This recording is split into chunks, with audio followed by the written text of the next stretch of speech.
Bonjour à tous, chers auditeurs et auditrices. Ici Secret, en direct de chez moi. Comme vous le savez, la Gazette a décidé de mettre en place une nouvelle rubrique afin de changer un peu de la routine. Cette rubrique, le livre du mois. En quoi cela consiste ?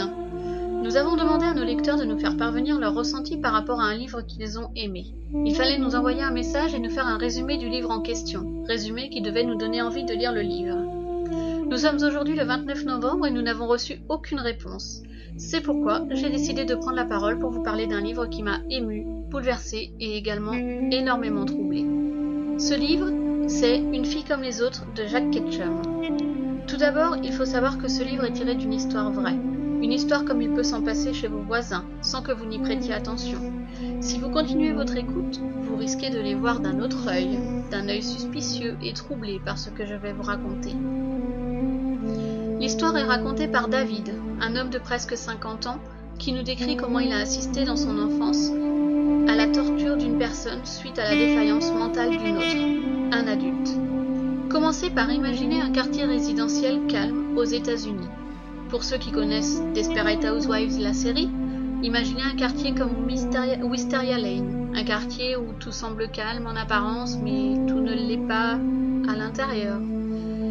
Les voisins sont souriants, se saluent le matin en se croisant, tout le monde est beau, tout le monde est gentil, tout se passe pour le mieux dans le meilleur des mondes. Mais les apparences sont parfois trompeuses. Tout au long de son récit, David nous parle de Meg. Qui est Meg ?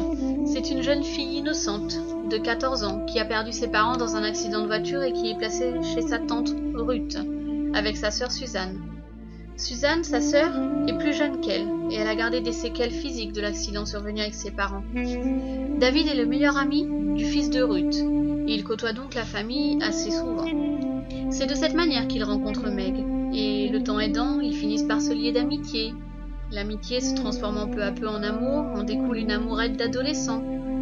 Seulement, quelque chose tracasse David au fil du temps. Le comportement de Ruth envers Meg est très étrange.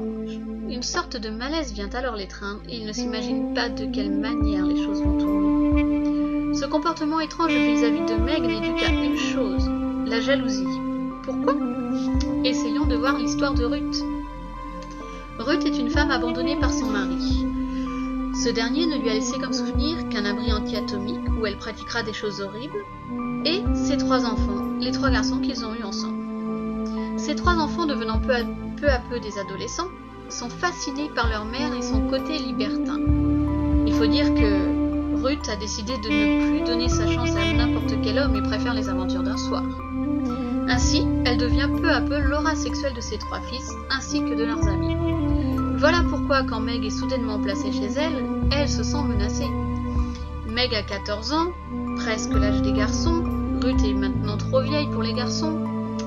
C'est pourquoi Meg remplace Ruth dans le cœur des garçons et cette dernière devient verte de jalousie. Précisons toutefois que le passé l'a rendue un petit peu psychopathe, cette tante Ruth. Dans un jeu malsain allant de la découverte sexuelle à l'abus de pouvoir sur Meg, Ruth va faire découvrir d'une manière horrible les choses du sexe aux 3 garçons ainsi qu'à leurs amis, dont David.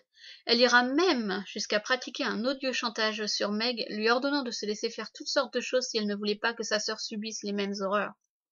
Les 3 garçons et leurs amis ne semblent guère se poser de questions, hormis David, qui se doute que quelque chose n'est pas normal dans ce comportement. Réagira-t-il à temps pour sauver Meg ? Aura-t-il le courage d'affronter sa tante Ruth ? Pour le savoir, lisez ce roman. Si mon choix s'est porté sur ce roman, malgré le fait qu'il soit horrible et qu'il remette en question l'éthique, c'est parce que ce livre parle d'un phénomène de société évident et récurrent, la maltraitance des enfants. Il dénonce des faits existants et il est important d'en parler. Par contre, il faut que vous ayez le cœur bien accroché si vous voulez parvenir à la dernière page. La souffrance et l'horreur sont présentes à chaque page, et une révolte peut se créer en vous à la suite de cette lecture. Je vous remercie beaucoup de m'avoir écouté, j'espère vous avoir donné envie de lire ce livre, et je vous souhaite une excellente journée.